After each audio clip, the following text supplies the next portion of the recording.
आदिवासी शब्द की बात है। देखिए, राष्ट्रीय स्वयंसेवक संघ की एक मान्यता है, वो आदिवासी की जगह वनवासी शब्द का प्रयोग करते हैं। उनका जो संगठन है वनवासी कल्याण परिषद, वनवासी, वो सब सब उनकी सारी योजनाएं वनवासियों के नाम से हैं। क्योंकि आदिवासी शब्द जैसे ही आप डिस्कोर्स में लाते हैं तो इसका सीधा अर्थ ये निकलता है कि मूल निवासी इस देश की वो जनजातियां हैं जिनको हम आदिवासी कहते हैं। आदिवासी का मतलब आदिवासी यानी प्रिमिटिव कम्युनिटी, अगर अंग्रेजी में बोलें। ट्राइबल के लिए जनजाति शब्द है।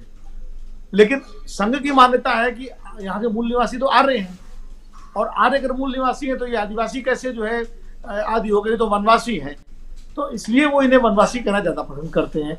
बल्कि मैं आपको बताऊं, जब द्रौपदी मुर्मू जी का निर्वाचन हुआ राष्ट्रपति पद पर, तो मैं किसी चैनल पर बैठा हुआ था, तो उसमें मैंने आदिवासी शब्द प्रयोग किया। मैंने कहा पहली बार एक आदिवासी समाज से आने वाली महिला देश की राष्ट्रपति बनी है, इसके लिए साधुवाद दिया जाना चाहिए। तो तुरंत भारतीय जनता पार्टी की प्रवक्ता थी, वो महिला थी, उन्होंने कहा नहीं नहीं, आदिवासी नहीं, अब वनवासी कहिए।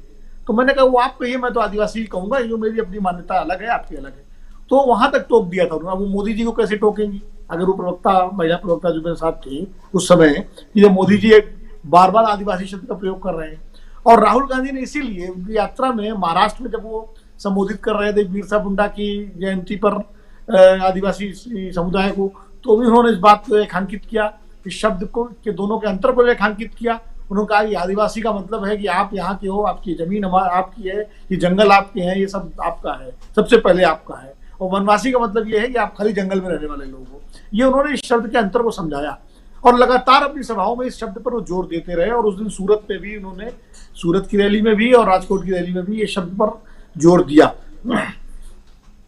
तो जाहिर है प्रधानमंत्री जी की एक विशेषता है, और एक अच्छे राजनेता की तरह वो समझ लेते हैं कमजोर कड़ी कहाँ है और उसको पकड़ते हैं।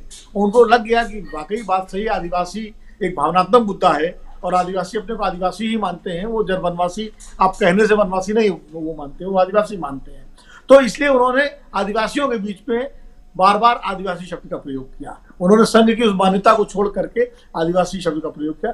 तो इससे लगता है कहीं ना कहीं असर तो राहुल गांधी के आदिवासी वनवासी शब्द का जो अंतर वो स्पष्ट कर रहे हैं सभाओं में, उसका असर तो पब्लिक डिस्कोर्स में आ ही रहा है। और जाहिर है जिस तरह से बार बार आदिवासी शब्द कहा उन्होंने, तो इससे एक तो है। लेकिन हवा में नहीं मानता इतनी जल्दी हवा बदल गई हो, क्योंकि राहुल गांधी के बारे में एक चीज है बहुत स्पष्ट है, उन्होंने पूरी यात्रा को चुनावी यात्रा नहीं बनने दिया है। इसीलिए वो गुजरात और हिमाचल दोनों जो चुनावी राज्य है वहां वो यात्रा को मुख्य मार्ग में नहीं रखा गया। वो नहीं चाहते थे कि उनकी इस यात्रा को राजनीतिक यात्रा या चुनावी यात्रा माना जाए। इसीलिए उन्होंने, उनके जो योजनाकारों ने गुजरात को और हिमाचल को इस मार्ग से, यात्रा मार्ग से अलग रखा। क्योंकि अच्छा, वो हिमाचल प्रचार करने भी नहीं गए, और गुजरात भी सांकेतिक रूप से एक दिन के लिए गए। पहले 2 दिन की बात थी, लेकिन वो एक दिन के लिए गए। और एक दिन में उन्होंने 2 जनसभाएं की। दोनों जनसभाओं में कहो एक ही जैसा भाषण दिया, आदिवासियों का दिया और अपनी बात कही। उन्होंने एक चीज स्पष्ट कर दी। देखिए, ये 2 अंतर यहाँ पर समझने पड़ेंगे। मैं एक बार राहुल गांधी जी के एक सलाहकार हैं, उनकी टीम के हैं, मशहूर, मतलब काफी प्रभावशाली है उनकी टीम में, उनसे मैं चर्चा कर रहा था। तो मैंने कहा कि भाई राहुल, ये यात्रा से कई महीने पहले की बात है, तब शायद यात्रा की चर्चा भी नहीं हुई थी, उदयपुर से के भी चिंतन शिविर से पहले की बात है। तो मैंने उनसे कहा, मैंने कहा भाई राहुल जी क्यों नहीं निकल रहे हैं, और मोदी जी और राहुल जी की तुलना शुरू की कि मोदी जी इतनी मेहनत करते हैं, मोदी जी करते हैं, केजरीवाल जी इतनी मेहनत करते हैं, राहुल। तो उन्होंने एक बात कही, उन्होंने कहा देखिए, आप लोग या देश के दूसरे लोग राहुल गांधी में दूसरा नरेंद्र मोदी क्यों देखना चाहते हैं, और राहुल गांधी में दूसरा अरविंद केजरीवाल क्यों देखना चाहते हैं। नरेंद्र मोदी है, उनकी अपनी शैली है, अपना तरीका है काम करने का। अरविंद केजरीवाल उनका अपना तरीका काम करने का है। राहुल गांधी है, राहुल गांधी के तरीके से ही काम करेंगे। वो मोदी की कॉपी क्यों बने, वो कार्बन कॉपी क्यों बने मोदी की, आप लोग कार्बन कॉपी क्यों देखना चाहते हो। और अगर नरेंद्र मोदी जी राजनीति में है तो उनकी कार्बन कॉपी को क्यों लोग स्वीकार करेंगे। राहुल गांधी को तो अलग करके दिखाना पड़ेगा मोदी जी से, तब लोग कहेंगे हाँ भाई, अगर मोदी जी से हमारे इच्छाएं और अपेक्षाएं पूरी नहीं हो रही है तो एक नए तरीके के व्यक्ति को लाओ। तो उन्होंने बड़ा अच्छा उदाहरण दिया। उनका देखिए, मनमोहन सिंह और मोदी जी की कार्यशैली में कितना फर्क था। 10 साल मनमोहन सिंह देश के प्रधानमंत्री रहे, लोगों को लगा अब नए तरीके के व्यक्ति को आना चाहिए। मोदी जी उनसे अलग थे कार्यशैली में, तो उनको लोग ले आए। अब मोदी जी ही कॉपी बनकर राहुल गांधी उनको थोड़ी रिप्लेस कर, उनका विकल्प बन पाएंगे। राहुल गांधी को राहुल गांधी बनना पड़ेगा। आज वो चीज समझ में आ रही है मुझे कि मोदी जी अगर गुजरात में 25 रैली करेंगे या 26 रैली करेंगे, एक दिन में 4 रैलियां करेंगे, तो तो राहुल गांधी सिर्फ 2 रैली करेंगे, 2 रैली करके निकल गए, अपनी यात्रा पर निकल जाएंगे। यानी उनका कहना है कि अब चुनाव जो है राज्य का है, स्थानीय चुनाव है, विधानसभा का चुनाव है, तो राज्य इकाई, राज्य का संगठन, राज्य के नेता और जिन केंद्रीय नेताओं को जिम्मेदारी दी गई है वो इस चुनाव को लड़े और सफलता पाके पार्टी को आगे बढ़ाएं। ये जिम्मेदारी नहीं कि हर चीज के लिए केंद्रीय नेतृत्व को झोंका जाए। जो कि पहले भी जो प्रधानमंत्री इंदिरा गांधी हो या राजीव गांधी रहे हो या सोनिया जी हो या मनमोहन सिंह हो, नरसिम्हा राव हो, जो कांग्रेस पार्टी में, तो वो विधानसभा चुनाव में 1-2 रैली जाके 3 रैली 4 रैली करके अपना आगे बढ़ जाते थे, बाकी क्षेत्रीय इकाई चुनाव लड़ती थी।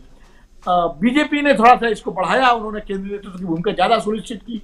कारपेट बॉम्बिंग शब्द राजनीति में उन्हीं के, अटल जी के जमाने से ही आ गया था, सारे केंद्रीय नेता आने लगे थे। और मोदी जी ने की जो बीजेपी है उसने उसको एकदम बिल्कुल सारा नगर पालिका तक का चुनाव जो है वो भी केंद्रीय नेतृत्व और प्रधानमंत्री जी पर निर्भर करा दिया। कि अब देखिए दिल्ली के एमसीडीपी चुनाव में भी पूरी भारतीय जनता पार्टी के पूरे तमाम राष्ट्रीय नेता लगे हुए हैं।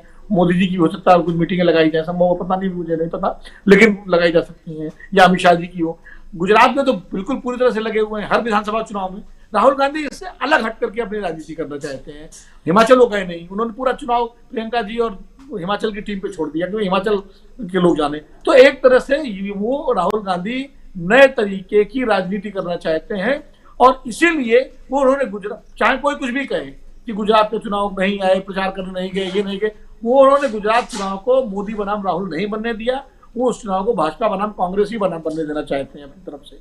और मुझे लगता है ये उनकी एक नई रणनीति है, उनकी एक कार्यशैली है और इस तरह से वो राजनीतिक अंतर उनका और मोदी जी का क्या है वो स्पष्ट करना चाहते हैं। इसीलिए वो आगे बढ़ गए, अपनी यात्रा पर कल से निकल जाएंगे और गुजरात पूरी तरह से अशोक गहलोत, पी चिदम्बरम, शक्ति सिंह गोहिल, अर्जुन मोढवाडिया, मोहन प्रकाश, रघु शर्मा और जो नेता हैं जिनकी जिम्मेदारी उनके हवाले रहेगा।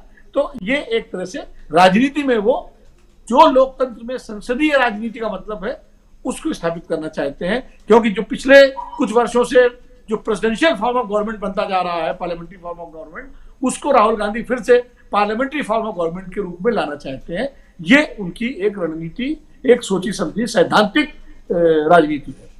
जी, सैद्धांतिक राजनीति के तहत चल रहे हैं। लेकिन क्या आप भी ऐसा ही मानते हैं प्रेम कुमार जी कि राहुल गांधी ने जो आज की जो सियासत चल रही है, जैसी सियासी हवा बह रही है जिस दिशा में, उसको मोड़ने की कोशिश में राहुल गांधी लगे हुए हैं, अपनी दिशा खुद तैयार कर रहे हैं, अपनी रेखा लंबी करने की कोशिश कर रहे हैं। और वैसे में गुजरात चुनाव में मात्र 2 रैलियां करना और उस रैली में राहुल गांधी का जो भाषण था, दोनों रैलियों में भाषण लगभग अलग अलग भाषण, पहले में आदिवासियों पर फोकस्ड और दूसरे में उन तमाम मुद्दों को, मोरबी से लेकर के आप याद कीजिए कि जीएसटी, कोरोना काल की तकलीफें, महंगाई, बेरोजगारी, नोटबंदी,